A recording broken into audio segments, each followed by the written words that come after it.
In the previous video about translation, we examined the three distinct functions that RNA has in the process of assembling a protein, that being transport or transfer RNA that is used to transport amino acids to the ribosome in a specific order in order to assemble the proper protein. Ribosomal RNA, the catalytic component of the ribosome that actually joins each of the amino acids together, and finally messenger RNA, the carrier of the genetic code that tells the ribosome what the proper order is for amino acids. And in this video, that is what we are going to focus on in terms of understanding how messenger RNA provides the ribosome with the proper order of amino acids to build a protein.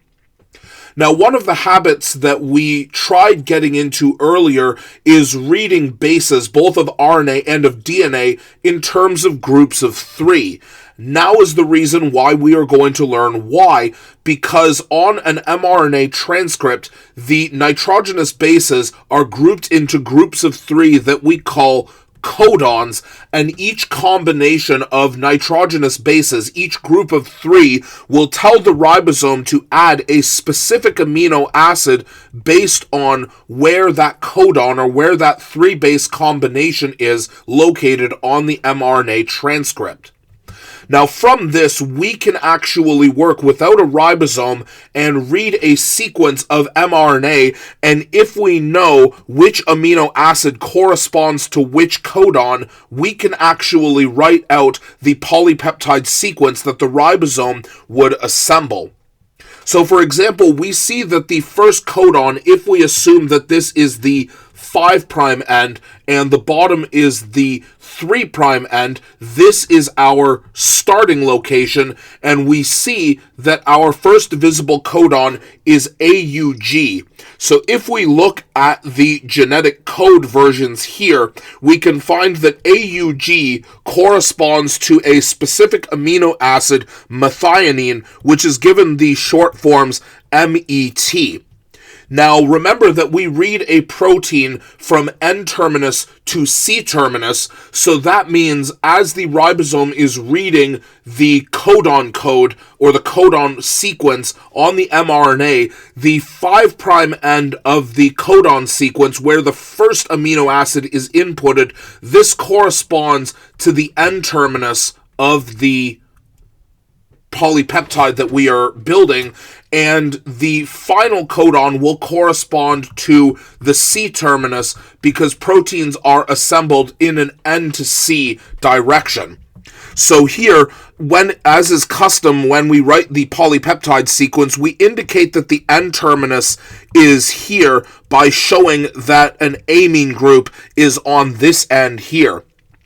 Now, AUG is of particular significance because it is the only codon that corresponds to the specific amino acid methionine, which is why AUG is often referred to as the start codon, because every single protein that is assembled will begin with methionine at its N-terminus, and from here, it's just a matter of identifying which amino acid corresponds to each codon. So if we look at the next codon, we see ACG, and we see ACG corresponds to the amino acid threonine, which has the three-letter code of THR. Our next codon is GAG or GAG. We see that codons beginning with G are all here, and then we see GAG corresponds to the amino acid glutamic acid, abbreviated GLU. Then we have CUU here, so our codons beginning with C are here, CU is here, and we see CUU corresponds to the amino acid leucine, which we would write as LEU, three-letter code. CGG corresponds to arginine, three-letter code ARG. AGC corresponds to AGC being serine, three-letter code SER. And then if we get to UAG, we see that UAG is not actually an amino acid, but actually corresponds to a stop signal. And this stop signal is a signal to the ribosome to stop translation at this point, meaning that the final amino acid, serine, is our C-terminus amino acid, and the protein that we assembled is now complete, at least the primary structure is. So there we go. That is how the ribosome is able to organize and identify which amino acid goes in which particular order in the polypeptide sequence, again, assuming that translation starts from the N-terminus going towards the C-terminus like this, and the stop signal, which can either be UAA, UAG, or another possible stop codon is UGA here, with the stop codon indicating that the amino acid before is the final amino acid in the polypeptide chain.